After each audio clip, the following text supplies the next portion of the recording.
Alors, bon sabbat à tous. Aujourd'hui, nous allons aborder un sujet que nous avions déjà annoncé la semaine dernière qui, qui s'intitule Persécution de la fin des temps.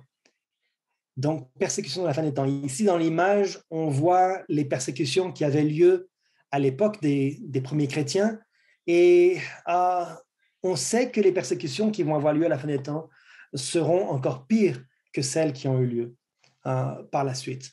Alors, comment est-ce que ces gens avaient tant de foi? Comment est-ce qu'ils pouvaient prier dans les circonstances qui les entouraient?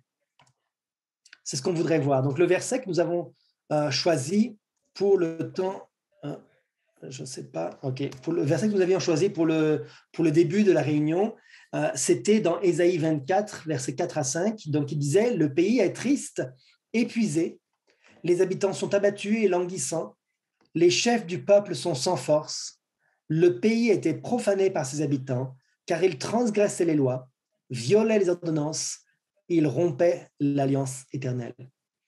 Donc, les circonstances qui entouraient, à l'époque où Israël a été détruit, étaient les mêmes qui nous entourent, nous, aujourd'hui, à l'époque où le Seigneur va bientôt revenir pour détruire la terre et pour nous emmener au ciel. Alors, on va étudier d'abord, dans un premier temps, qu'il y aura un petit temps de trouble.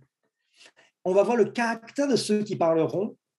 Ensuite, on va voir la persécution religieuse et ce qu'on appelle l'angoisse de Jacob, ou vraiment les persécutions elles-mêmes. Et ensuite, en dernier, on aura un message d'espoir pour que Dieu pourvoie à tous nos besoins. Alors, le petit temps de trouble. Ce tableau que je vous avais déjà montré, cette frise du temps, aujourd'hui, on avait déjà étudié les choses précédemment.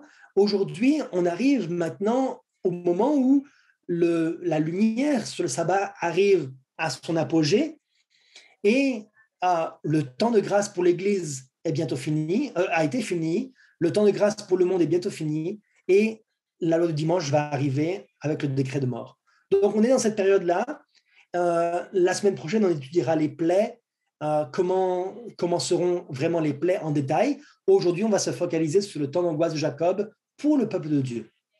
Donc, on va parler des événements qui guideront vers la fin. Donc, on se prépare, on reprend la présentation depuis la semaine dernière et on arrive maintenant vraiment vers les événements les plus finaux.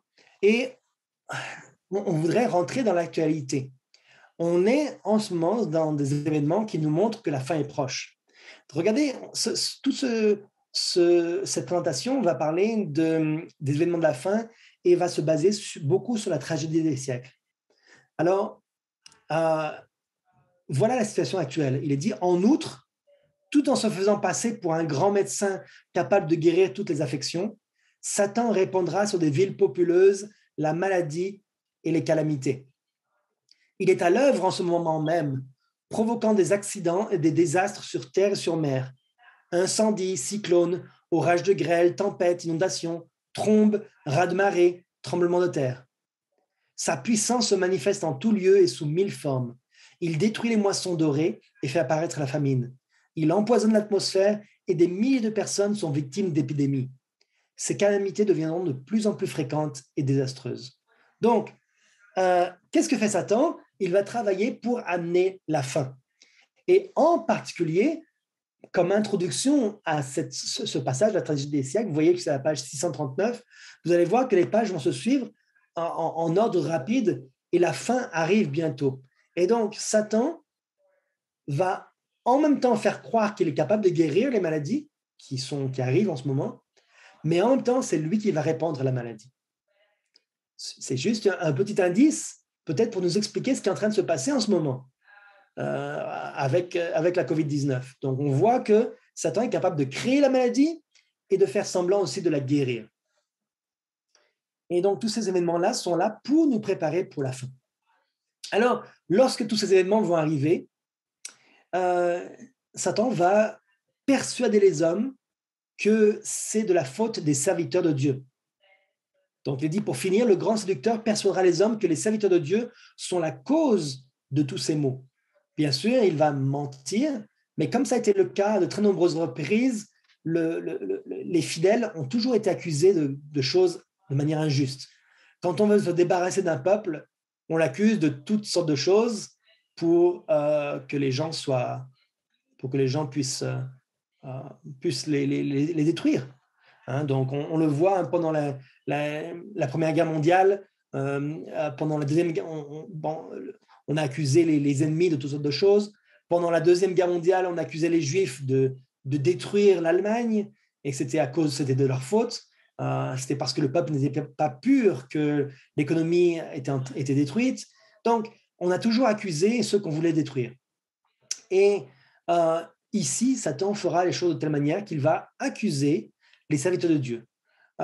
On le voit encore actuellement. Regardez dans les médias aujourd'hui les accusations qui ont lieu contre ceux qui ne sont pas vaccinés. Je ne veux pas juger, hein. Je ne veux pas juger ceux qui sont vaccinés ou ceux qui ne le sont pas. Mais regardez un peu la manière dont on accuse ceux qui ont choisi de prendre une position différente. On les accuse de tous les maux. C'est très facile d'accuser. Et donc, il est dit, ceux qui auront provoqué le déplaisir du ciel, les méchants donc, attribueront tout leur malheur aux fidèles, dont l'obéissance au commandement divin sera pour eux un continuel reproche. On prétendra que la violation du dimanche est une offense faite à Dieu, un péché attirant des calamités qui cesseront seulement quand tout le monde sera contraint d'observer ce jour. Donc, on va les accuser de toutes sortes de choses parce qu'ils sont fidèles à Dieu, parce qu'ils ne veulent pas adorer le dimanche. C'est la même manière que lorsque Achab avait aperçu Élie et qu'il lui avait dit « Est-ce toi qui jettes le trouble en Israël ?» Comment est-ce qu'un seul homme aurait pu causer tous ces problèmes lorsqu'il ne pleuvait pas pendant de nombreuses années, il n'a pas plu. Et le roi Achab a cru que c'était, accusé Élie d'avoir stoppé la pluie. C'était pas Élie, on le sait, c'était Dieu, mais c'était à cause de quoi? C'était à cause des péchés d'Israël, c'est à cause de Achab qui, regardez sa réponse, il est dit, Élie répondit, je ne trouve le point Israël, c'est toi au contraire et la maison de ton père, puisque vous avez abandonné les commandements de l'Éternel et que tu es allé après les Baals. Donc, à cause de la situation actuelle du monde, à cause de l'impiété du monde dans lequel on vit, les gens s'attirent des problèmes sur eux-mêmes. Non seulement ils s'attirent la malédiction de Dieu directe, mais aussi ils s'attirent les problèmes de la nature, les calamités, toutes sortes de choses. Par exemple, la pandémie, je ne sais pas si elle a été causée par des humains ou pas, volontairement ou pas, mais si ce n'était pas volontaire, c'est parce que les gens mangent de la viande. C'est pour ça que ça a causé cette pandémie. Alors, il est dit aussi, les populations excitées par des imputations calomnieuses se comporteront-elles à l'égard des ambassadeurs de Dieu comme les Israélites envers le prophète Élie. Donc, la foule va être excitée. Les médias contribuent beaucoup à ça, sont capables d'exciter les foules pour arriver à des lois ou des choses répressives. Dans Matthieu 5, Jésus nous avait averti que nous serons persécutés. Et versets 11 et 12, il est dit « Heureux serez-vous lorsqu'on vous outragera, qu'on vous persécutera et qu'on dira faussement de vous toutes sortes de mal à cause de moi. Réjouissez-vous et soyez dans l'allégresse, parce que votre récompense sera grande dans les cieux, car c'est ainsi qu'on a persécuté les prophètes qui ont été avant vous. » Donc, lorsque ces mensonges arriveront, ces accusations injustes arriveront, nous ne pourrons pas nous défendre. Il n'y aura pas de possibilité de dire non, c'est pas notre faute. Nous serons persécutés, nous serons méprisés, mais au lieu de se sentir mal, on devra se réjouir parce que la récompense arrivera bientôt. La récompense arrivera bientôt. Pour nous, c'est un sujet de louange. On ne va pas chercher à être méprisé, on ne va pas chercher à résister juste parce qu'on n'a pas envie d'obéir. Non, ce sera vraiment des accusations injustes à ce moment-là. Alors, pourquoi ces choses-là vont arriver? Pourquoi est-ce que le monde va se liguer contre nous? Pourquoi est-ce que même les gens qui sont spirituels, les gens qui sont religieux, vont prendre une position contraire à la position de Dieu? Regardez ce qu'il dit à propos de l'influence du spiritisme. Il dit « La puissance miraculeuse du spiritisme exercera son influence contre ceux qui obéissent à Dieu plutôt qu'aux hommes. Des messages émanant des esprits déclareront que les adversaires du dimanche sont dans l'erreur et qu'il faut se soumettre aux lois du pays comme à celles de Dieu. Ils déploreront la décadence des mœurs et affirmeront après leurs conducteurs religieux que cette déchéance morale est le fruit de la profanation du dimanche. Grande sera alors l'indignation du monde contre ceux qui refuseront de prêter foi à leur témoignage. Donc, ce passage parle du spiritisme. Alors, qu'est-ce que c'est le spiritisme dans les temps modernes? Dans les temps modernes, dans les églises, est-ce qu'on voit du spiritisme? Parce qu'il dit ici, il est parlé de conducteurs religieux. Le spiritisme, c'est quoi? De manière ouverte, de manière claire, c'est aller consulter les devins, aller consulter les magiciens, les diseurs de bonne aventure, ceux qui font de la magie, ceux qui font ces choses-là. Ça existe. Ça, c'est le spiritisme de manière claire et voilà, c'est facile à comprendre ce que c'est. Mais dans les églises, le spiritisme se manifeste sous une forme différente. Le spiritisme, c'est écouter les esprits. Okay? Alors, supposément les esprits des morts. Ici, on parle de quoi? Dans beaucoup d'églises, depuis environ une centaine d'années, le spiritisme a gagné une place dans les églises. Qu'est-ce que c'est que ce message-là? C'est-à-dire qu'au lieu que ce soit le Saint-Esprit qui parle aux gens, c'est les esprits mauvais, les esprits de Satan, les mauvais anges qui viennent parler directement dans les esprits, dans les églises, qui se manifestent dans les églises. Donc, sous l'appellation Saint-Esprit, beaucoup de gens vont se laisser influencer par des manifestations, par toutes sortes de choses charismatiques. Les mouvements charismatiques prennent de plus en plus de place dans les églises et les gens se laissent guider par l'esprit. Mais ce n'est pas l'esprit de Dieu, ce n'est pas le Saint-Esprit, c'est l'esprit de Satan. Pourquoi on dit que c'est l'esprit de Satan? Parce qu'il guide à l'écart, il éloigne les gens de la parole de Dieu. Et il va chercher les méthodes d'adoration qui sont les plus sensationnelles. Donc ça c'est grave. Les mauvais anges vont guider les églises et vont les réconforter. Je me rappelle que j'étais allé il y a 3 ans, il me semble, 3 ou 4 ans, dans une église à la rue Poirier, aux États-Unis, à Montréal, rue Poirier.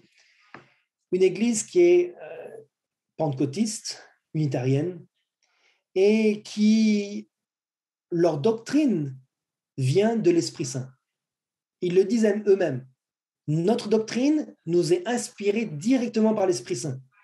C'est vrai qu'ils lisent la Bible, mais la Bible n'est pas la source principale de leur doctrine, c'est l'Esprit Saint qui inspire leurs pasteurs, qui inspire même les gens eux-mêmes dans l'Église. Donc, ils se mettent à trembler, à parler en langue, à sauter, et c'est l'Esprit qui les contrôle. Et qu'est-ce qu'il est dit ici? Ce sont les mauvais esprits qui va les persuader que c'est la faute aux observateurs du sabbat. Donc, les mouvements charismatiques se développent de plus en plus, particulièrement dans les milieux œcuméniques. Alors, que va-t-il se passer? Petit à petit, les églises vont se permettre d'utiliser la force. Regardez ce qu'il est dit, toujours le passage continue, pour amener les gens de toutes conditions à honorer le dimanche.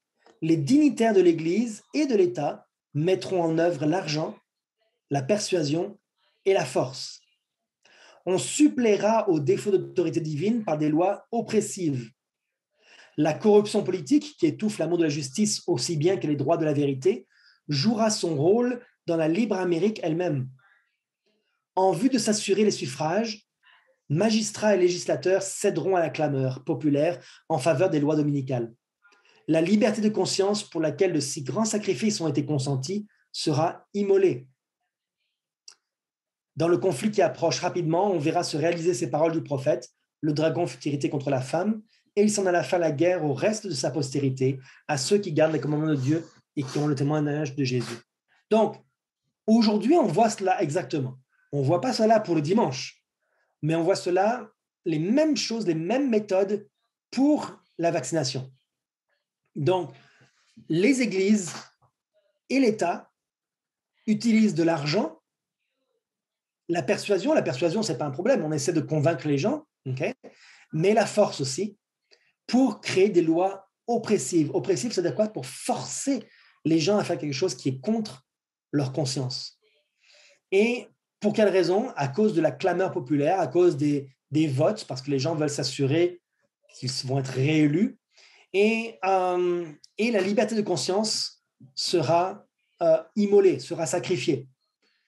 Donc, même dans un pays aussi libre que les États-Unis ou que le Canada, les libertés individuelles seront négligées, seront annulées. J'ai appris récemment qu'au Canada, il y avait une loi, je ne me rappelle plus le nom de cette clause, c'est une clause qui a été utilisée que très rarement dans l'histoire du Québec, mais c'est une clause qui permet au gouvernement d'annuler absolument tous les droits civils, y compris le droit de la liberté de penser, la liberté religieuse, la liberté, toutes les libertés. Ils ont le droit de faire cela. C'est une loi qui peut être votée en disant nous allons enlever cette liberté, c'est contre la loi, c'est contre la Constitution canadienne, mais nous avons le droit de la supprimer pendant 5 ans. Et chaque 5 ans, il faut qu'ils renouvellent cette loi. Donc, ils ont le droit de totalement enlever nos droits civils, le droit d'avoir un jugement avant d'être emprisonné, le droit d'avoir un avocat, le droit d'avoir la liberté de parole, la liberté de presse, toutes les libertés de base peuvent être enlevées si le gouvernement le décide, pour une durée de 5 ans, bien sûr reconductible. Donc, on sait que ces choses-là vont arriver. Toutes ces choses sont en place pour que la fin arrive. Et les fausses églises pousseront vers l'intolérance religieuse.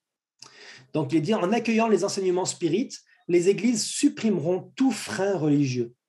Il en résultera que la profession de christianisme ne sera plus qu'un manteau servant à couvrir des actions ignobles. La croyance aux phénomènes spirites ouvrant la porte aux esprits séducteurs et aux doctrines de démons, les églises subiront l'influence des mauvais anges. Donc, elles n'auront plus aucune restriction. Récemment, j'ai demandé à la table de constatation œcuménique du Québec si le gouvernement du Québec les avait consultés lorsqu'ils ont fait les lois les plus répressives qui sont passées la semaine dernière. Et ils sont en faveur. Ils sont en faveur. La table de constatation œcuménique rassemble les principales églises au Québec. Ils sont d'accord pour encourager les pires restrictions. Donc, on voit qu'actuellement, c'est pour des sujets qui ne sont pas une question de salut. Mais bientôt, ce sera pour une question de salut. Bientôt, ce sera pour l'observation du dimanche. Alors, le message du 4e ange vient nous donner un avertissement. Et au temps de l'accomplissement de cette prophétie, il sera dit de Babylone, ses péchés se sont accumulés jusqu'au ciel et Dieu s'est souvenu de ses iniquités. Elle a comblé la mesure de ses transgressions, sa destruction est imminente. Mais Dieu a encore un peuple dans Babylone. Avant l'heure du châtiment, ses fidèles seront appelés à en sortir pour ne point participer à ses péchés et échapper à ses fléaux. De là, l'avertissement symbolisé par l'ange qui, descendu du ciel, éclaire toute la terre de sa gloire et dénonce avec véhémence les péchés de Babylone et fait retentir cet appel « Sortez du milieu d'elle, mon peuple ». Ces proclamations constituent avec le message du 3e ange l'avertissement final donné aux habitants de la terre. Donc, lorsque le petit temps de trouble arrive, certaines lois du dimanche commencent à arriver, on a des restrictions, on a des pénalités financières si on ne garde pas le dimanche. Il y a encore un peu de temps pour que les gens puissent se préparer. Pour ceux qui sont encore dans Babylone, pour ceux parmi l'Église, ils sont déjà prêts, n'est-ce pas? Mais pour ceux qui sont encore dans Babylone, le peuple de Dieu va les avertir, va leur donner un avertissement final en leur disant de sortir de Babylone, en leur disant de se méfier de tout ce qui se passe. Et ça, c'est le message du 4e ange. Donc, le 4e ange va se joindre au 3e pour lui donner beaucoup plus de force à ce moment-là. Donc, durant le petit temps de trouble, ce n'est pas encore la peine de mort. Durant le petit temps de trouble, les gens qui sont encore fidèles peuvent sortir de leurs églises et se joindre au peuple de Dieu. Bien sûr, on sera accusé de toutes sortes de choses. Il est dit jusqu'ici, les propagateurs du message du troisième ange ont été considérés comme de simples alarmistes. On a qualifié de vaines et d'absurdes leur prédication, annonçant que les États-Unis glisseraient un jour dans l'intolérance religieuse, l'État et l'Église unissant leurs efforts pour persécuter les observateurs des commandements de Dieu. On a hautement affirmé que jamais ce pays ne reniera son passé et qu'il restera toujours le champion de la liberté religieuse. Mais au moment où l'obligation d'observer le dimanche sera sérieusement agitée, lorsqu'on verra s'approcher l'événement déclaré chimérique, le message du troisième ange provoquera un effet qu'il n'aurait pas pu produire auparavant. Connaissant un petit peu les libertés qu'il y avait aux États-Unis, c'est difficile à croire qu'un jour les gens pourront être contraints de faire quelque chose. Les États-Unis se prétendaient les champions de la liberté personnelle, la liberté individuelle. Mais regardez ce qui se passe aujourd'hui. Les libertés sont de plus en plus supprimées. De plus en plus supprimées. Les gens sont forcés maintenant, de partout aux États-Unis, dans les grandes entreprises américaines, où il y a plus que un certain nombre d'employés, je ne sais plus si c'est 50 ou 100 employés, mais en tout cas un certain nombre d'employés, tous les gens qui sont dans les grandes entreprises doivent être obligatoirement vaccinés. Donc, à nouveau, je ne parle pas pour ou contre la vaccination, ce n'est pas l'objectif. Je dis simplement que la persécution arrive dans un pays qui prétendait être le champion de la liberté. On voit que tous les mécanismes sont en place pour imposer le sabbat. Il ne manque plus qu'un événement déclencheur. Regardez la COVID-19, est-ce que les gens auraient pu s'imaginer que toutes ces choses-là allaient arriver il y a juste 2 ans? 2 ans auparavant, juste en décembre 2019, est-ce qu'on aurait pu imaginer que les choses allaient arriver de cette manière? Et regardez en 2 ans où on en est arrivé.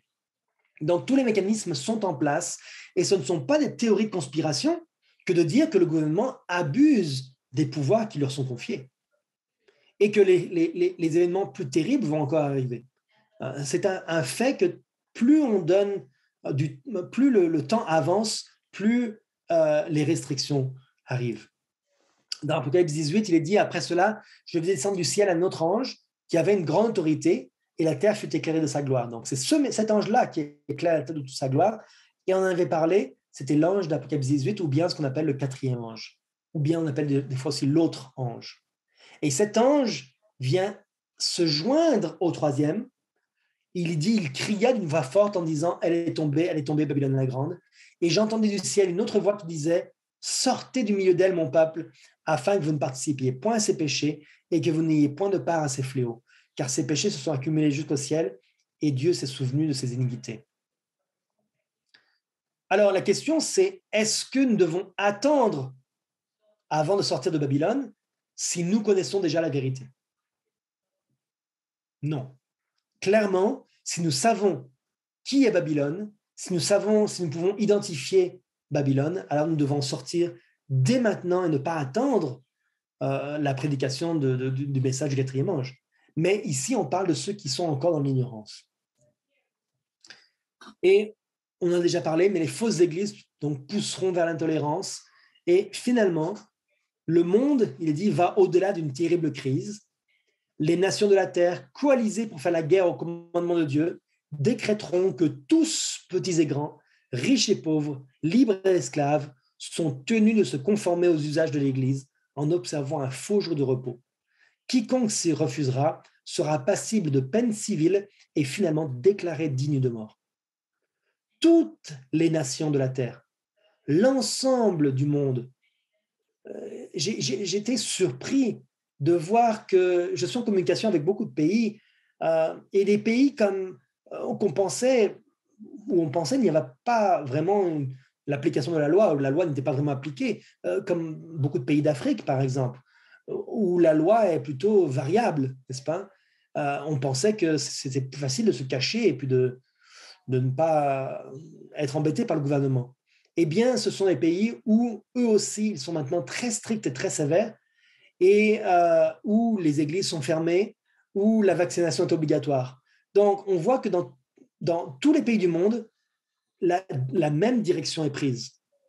Il n'y a pas un seul pays au monde, à ma connaissance, qui a pris une position différente, officielle, au niveau de la COVID-19.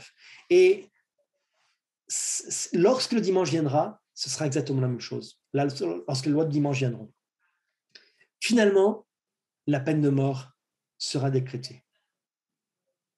Donc là, le petit temps de trouble va se transformer maintenant en quelque chose de beaucoup plus fort. Alors, qui va parler? Qui va s'élever contre ces injustices? Quel va être le caractère des prédicateurs? Quand on parle de prédicateurs, ce n'est pas juste des pasteurs. C'est ceux qui vont prêcher la vérité. Ça veut dire, j'espère, vous et moi. En chaque génération, Dieu a chargé ses serviteurs de censurer le péché, tant dans la société que dans l'Église. Mais le monde aime à entendre des choses agréables et supporte mal la pure et simple vérité. Au début de leur œuvre, bien des réformateurs s'étaient promis d'user d'une grande prudence en dénonçant les péchés de l'Église et de la nation. Ils espéraient, en donnant l'exemple d'une vie pure et chrétienne, ramener le monde aux doctrines bibliques. Donc j'ai entendu plusieurs fois les gens me dire, mais il ne faut pas s'élever contre les injustices, on va juste vivre tranquillement dans notre coin, en montrant un bon exemple, en étant des vrais chrétiens, on va aider les pauvres, les orphelins, les malheureux, on va faire de l'évangélisation. Notre rôle n'est pas de prêcher contre le gouvernement. Et donc, beaucoup de gens vont avoir cette attitude-là de dire, on va juste rester à l'écart. Et au début, c'est comme ça que ça s'est produit. Ça s'est produit avec Martin Luther, ça s'est produit avec tous les grands réformateurs, les premiers chrétiens. Ils n'avaient pas l'intention de changer le monde. Et ils voulaient être très prudents. Ils voulaient simplement prêcher avec leur vie, avec une vie pure. Mais il est dit, l'Esprit de Dieu s'empara d'eux comme des lits lorsqu'il censura les iniquités d'un roi impie et d'un peuple apostat. Ils ne purent s'empêcher, en dépit de leurs scrupules, de faire entendre les déclarations des Écritures. Ils éprouvaient l'obligation de prêcher la vérité avec zèle et de signaler le péril que couraient les pécheurs. Ils avaient courageusement prononcé les paroles que le Seigneur leur avait dictées et les populations avaient été contraintes d'entendre l'avertissement. Donc, ce n'est pas eux qui choisissent par leur propre force. Si c'est par notre propre force, frère et sœur, qu'on prêche quelque chose, on va avoir des problèmes. Cette semaine, j'avais grande envie de me rebeller contre le gouvernement. J'avais une grande envie de déclarer, de lutter, d'avoir J'étais en colère contre les nouvelles règles qui sont en cours. Mais j'aurais eu la tentation d'aller par ma propre force. Le Seigneur ne m'a pas dit de me rebeller. Et si ce n'est pas le Seigneur qui nous pousse, alors nous ne devons rien dire. Par contre, lorsque le Seigneur nous contraindra à le faire, nous ne devons pas résister à sa voix. Donc, il faut beaucoup prier, frères et sœurs, pour savoir à quel moment il faut nous rebeller et à quel moment il faut tout simplement nous comporter pacifiquement. C'est vraiment l'Esprit de Dieu qui doit nous guider dans cette démarche-là. C'est ainsi que le message du troisième ange sera proclamé. Quand le temps sera venu, où celui-ci devra retentir avec plus de puissance, le Seigneur agira par d'humbles instruments qui se seront consacrés à son service. Donc, c'est l'humilité qui sera le point le plus important. C'est l'humilité qui nous permettra de nous consacrer au service de Dieu et qui nous permettra de prêcher de sa part. C'est par l'onction du Saint-Esprit plutôt que par la culture obtenue dans les écoles qu'ils seront qualifiés en vue de leur mission. Des hommes de foi et de prière, poussés par une force irrésistible et animés d'un saint zèle, iront annoncer les paroles que Dieu leur confiera et les péchés de Babylone seront dévoilés. Donc, à nouveau, pas par notre propre force.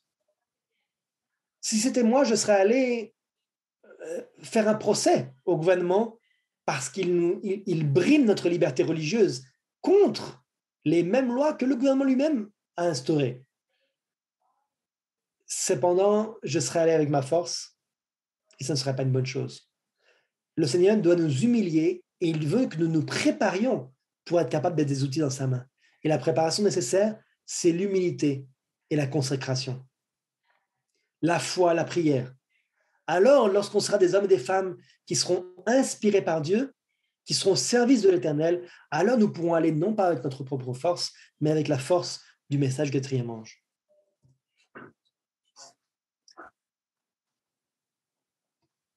Alors, mon ordinateur a à nouveau un problème. Ah, ça y est. Donc, la controverse gagnera des régions nouvelles où l'attention du monde sera attirée sur la loi de Dieu, foulée aux pieds. Satan agira de telle sorte que la puissance du message excitera la fureur de ceux qui s'y opposeront. Les pasteurs feront des efforts presque surhumains pour empêcher la lumière de parvenir jusqu'à leur troupeau. Par tous les moyens dont ils disposent, ils s'efforceront d'empêcher la discussion de ces questions vitales. Non, les pasteurs seront ceux qui seront les plus contre la vérité. On le voit aujourd'hui dans les églises, la prédication de la majorité des pasteurs, je ne dis pas dans l'église, dans notre église, mais la majorité des pasteurs prêchent en faveur de l'obéissance, la soumission aux règles actuelles. Il y a même des églises qui invitent des campagnes de vaccination au milieu de l'église, à l'église, le dimanche. Donc, tout le monde se concerte pour aller dans la même direction. Mais s'il n'y avait pas de controverse, certaines personnes n'entendraient pas le message. Donc, il est nécessaire qu'il y ait cette controverse pour que le message arrive dans la maison, dans les oreilles de ceux qui sont éloignés, qui n'auront pas eu l'occasion d'entendre. Le mouvement dominical devenant plus hardi, l'Église fera appel aux bras puissants de l'autorité civile, catholiques et protestants agissant de concert. Au nom de la loi, les observateurs des commandements de Dieu seront menacés d'amende et d'emprisonnement. Quelques-uns se verront offrir des situations influentes, des récompenses et des avantages matériels.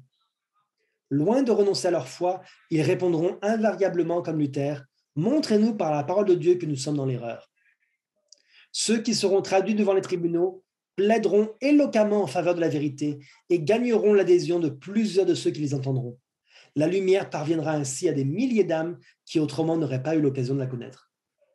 Donc, à cause de ces procès, à cause de ces choses-là, non pas que nous ferons, mais qu'on nous fera, alors la lumière va agir dans les foyers. Les gens vont se poser des questions.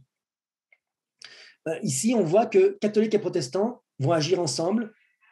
À nouveau, depuis le début de la pandémie, il y a la table de constatation au Québec qui a été créée, qui n'existait pas auparavant. Donc, table de constatation œcuménique qui a été créée et maintenant, le gouvernement s'adresse exclusivement à cette table de constatation pour décider des choses en matière religieuse. Donc, chaque fois qu'il y a une nouvelle règle au niveau de la COVID, le gouvernement maintenant s'adresse à cette table interreligieuse, de cette table de constatation interreligieuse, et c'est avec eux qu'ils travaillent. Et bien sûr chapeauté par l'œcuménisme, le mouvement œcuménique. Donc, on voit qu'ils avancent dans la même direction. On va nous accuser de fanatisme.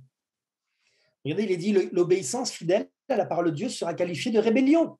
Un autre mot pour rébellion, c'est fanatisme ou partisan de la théorie de conspiration. Beaucoup de gens disent « Ah, c'est de la conspiration » parce qu'on parle contre le gouvernement. Et on nous méprise pour cela. Aveuglés par Satan, des parents se montreront intraitables envers leurs enfants croyants, qu'ils déshériteront et chasseront de leur foyer. Des maîtres opprimeront leurs serviteurs fidèles à Dieu, on pourrait dire des employeurs. Ces paroles de saint Paul s'accompliront littéralement. Tous ceux qui veulent vivre pieusement en Jésus-Christ seront persécutés.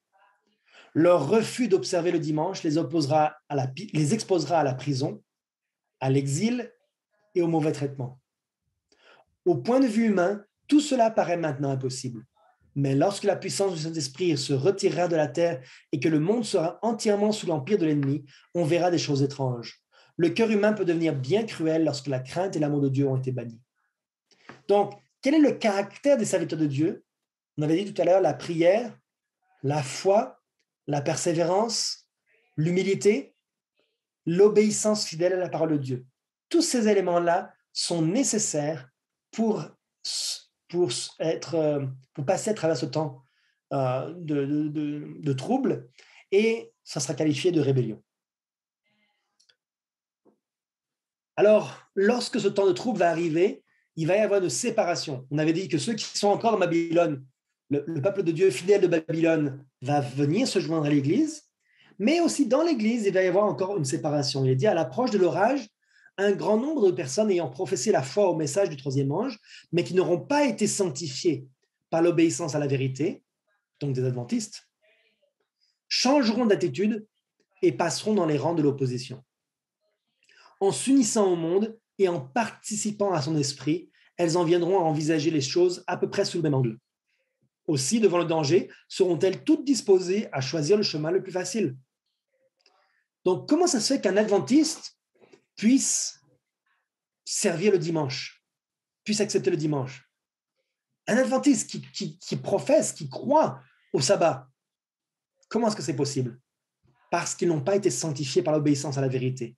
Ils n'ont pas obéi quand ils savaient que ce qu'ils faisaient n'était pas bien, ils n'ont pas obéi.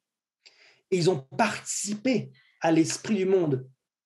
La participation à l'esprit du monde, ce n'est pas forcément vivre avec le monde, c'est simplement avoir les mêmes pratiques, les mêmes habitudes, les mêmes loisirs, les mêmes associations, les mêmes amis, la même musique, toutes ces choses qui participent à l'esprit du monde. Ce matin, avec les adolescents, je leur ai demandé de me citer qui était leur personnage préféré dans la Bible. Leur personnage préféré dans la Bible. Et j'ai eu une réponse, mais plusieurs ne savaient pas qui était leur personnage préféré. Et puis ensuite, je leur ai demandé, si je vous demandais quel est votre super-héros préféré, là, vous n'aurez pas de problème à en citer 5. Pourquoi? Si nous nous joignons à l'esprit du monde, si nous regardons des films comme le monde, si nous avons cette même attitude que le monde, alors nous serons dans les rangs de l'opposition. C'est grave. Les choses dont on nourrit notre cerveau, il sera plus facile, donc on sera disposé à choisir le chemin le plus facile parce qu'on sera déjà habitué. C'est dur d'être résistant. C'est dur de se sentir à l'opposé du monde, rejeté par la plupart des gens, accusé de fanatisme. C'est difficile, c'est pas agréable. Voilà pourquoi le peuple de Dieu est un petit troupeau. Et les églises populaires sont si nombreuses et elles prospèrent. Parce que choisir le chemin étroit n'est pas facile. C'est pas agréable, frères et sœurs, je le sais très bien. Mais cependant, c'est la seule chose qui nous assure le salut. Il est dit des hommes capables et éloquents qui s'étaient réjouis dans la vérité, se serviront de leur talent pour circonvenir et détourner les âmes, et ils deviendront les ennemis les plus acharnés de leurs anciens frères. Quand des observateurs du sabbat seront traînés devant les tribunaux pour y rendre raison de leur foi, ces apostats, véritables agents de Satan, seront les plus empressés à les accuser, à les calomnier et à leur aliéner les sympathies des juges par leurs mensonges et leurs insinuations. Donc, des anciens frères. Quand on parle d'anciens frères, ça veut dire des gens qui étaient adventistes autrefois. Et ils seront les ennemis les plus acharnés. Ce seront les pires. Enfin, ça, on l'a déjà vu lorsque la persécution se produisait dans les pays de l'Europe de l'Est, lorsque le communisme persécutait la foi religieuse. Qui était le plus, les pires envers le mouvement de réforme en Roumanie, en Yougoslavie? Les ennemis les plus acharnés du mouvement de réforme, c'était les adventistes du 7e jour. C'était eux qui connaissaient les adresses des lieux de réunion des gens de la réforme. C'était eux qui prévenaient la police et qui faisaient que la police venait dans les maisons des frères et sœurs qui se réunissaient en secret, en cachette, parce que c'était interdit. Et c'était à cause des anciens frères adventistes que les gens du mouvement de réforme passaient du temps en prison. Les adventistes avaient négocié un contrat avec le gouvernement pour être libres. Ils avaient la liberté de se réunir, alors que le mouvement de réforme, comme le mouvement de réforme ne soutenait pas le gouvernement et disait que notre gouvernement vient du ciel, eh bien, ils étaient accusés de fanatisme et ils étaient emprisonnés. Les pasteurs étaient emprisonnés. Nos pasteurs ont passé des années en prison. Et on voit que ceux qui étaient les plus acharnés contre la vérité étaient ceux qui avaient connaissance de la vérité, mais qui n'avaient pas été sanctifiés par la vérité. Est-ce que ça pourrait être nous, ça? Si on ne se sanctifie pas par la vérité chaque jour, ça pourrait être nous qui accuserons les autres de fanatisme. Et durant cette période de persécution, la foi des serviteurs de Dieu sera soumise à une rude épreuve. Ça ne sera pas encore les pires troubles, mais pourtant notre foi sera chancelante. Ce sera difficile. Je vais sauter un petit peu certains passages, je vais juste lire certains autres passages. Il est dit « Entourés de difficultés, en but aux plus rudes assauts du diable, la mission qu'ils ont entreprise, menaçant de les écraser, ils perdront leur enthousiasme. Mais ne pouvant retourner en arrière, ils se jetteront dans les bras du Tout-Puissant, en se souvenant que leur parole ne venait pas d'eux, mais que c'est Dieu qui a mis dans leur cœur cette vérité qu'ils n'ont pu faire autrement que de proclamer. » Donc, quand on sera face à cette persécution, on n'aura pas souhaité ça. On n'aura pas voulu toutes ces choses-là. On se dira, mais est-ce que c'est à cause de nous, tout ça? Et il est dit qu'ils perdront leur enthousiasme. Après la prédication du message du quatrième ange, une fois que la prédication sera universelle, une fois que le monde entier réalisera la vérité, à ce moment-là, le peuple de Dieu perdra son enthousiasme. On veut que d'une seule chose, c'est de se taire. Mais ce sera trop tard. La vérité aura déjà été révélée et on n'aura plus qu'un seul choix face à toute cette persécution, c'est de demander le secours du Tout-Puissant.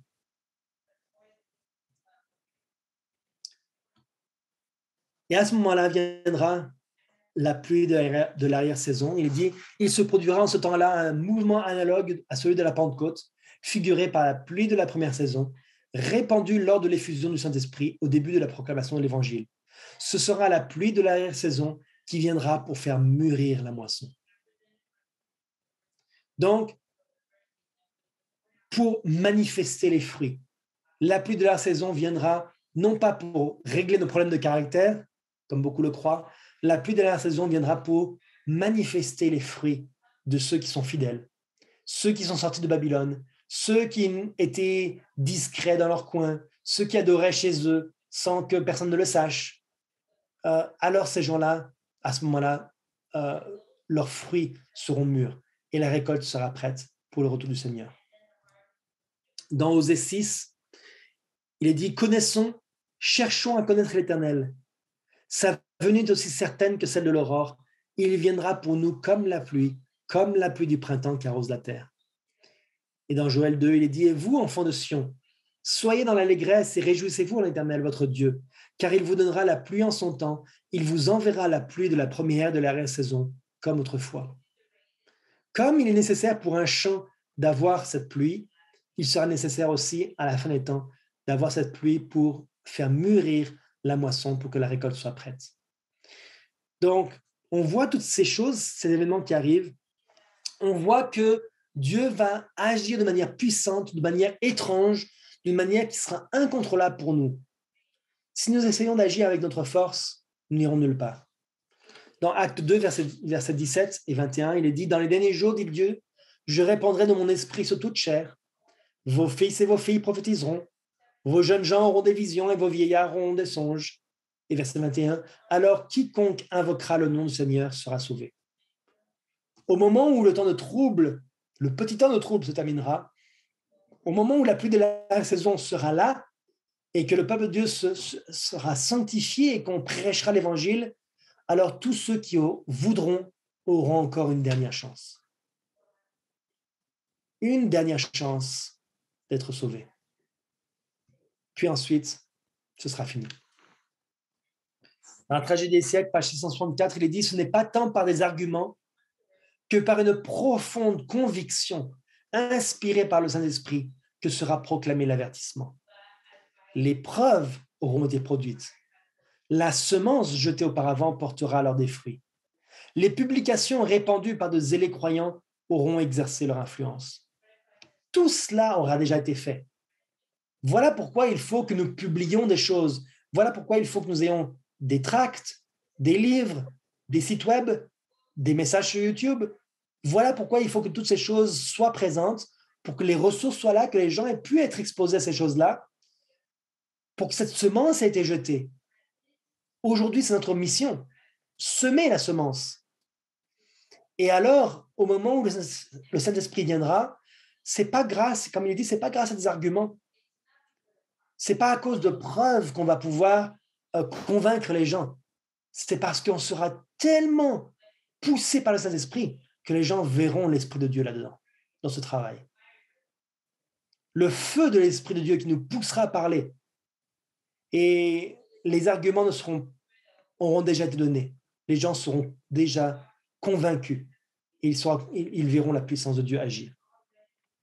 Nos frères et sœurs, il nous faut travailler aujourd'hui. Notre mission aujourd'hui, c'est de travailler, de nous sanctifier, de nous préparer. Plusieurs de ceux qui n'avaient pu comprendre la vérité la saisiront pleinement et s'y conformeront. Des rayons de lumière pénétreront alors en tout lieu. La vérité paraîtra dans toute sa clarté et les âmes honnêtes briseront les chaînes qui les asservissaient. Les relations de famille et d'église ne pourront plus les retenir. La vérité leur sera plus précieuse que toute autre chose. En dépit des puissances liguées contre la vérité, nombreux seront ceux qui se décideront à suivre le Seigneur. Aujourd'hui, il y a beaucoup de préjugés contre l'Église de la Réforme. Beaucoup de gens ne viennent pas à l'Église parce qu'ils ont toutes sortes d'idées préconçues. Ils sont méfiants. Leurs pasteurs leur ont dit toutes sortes de choses. Leur famille est membre de l'Église adventiste. Ils ne veulent pas venir dans la Réforme. Ils ne veulent pas être jugés. Mais à ce moment-là, rien ne pourra les retenir. Nombreux seront ceux qui se décideront à suivre le Seigneur, grâce à l'Esprit de Dieu.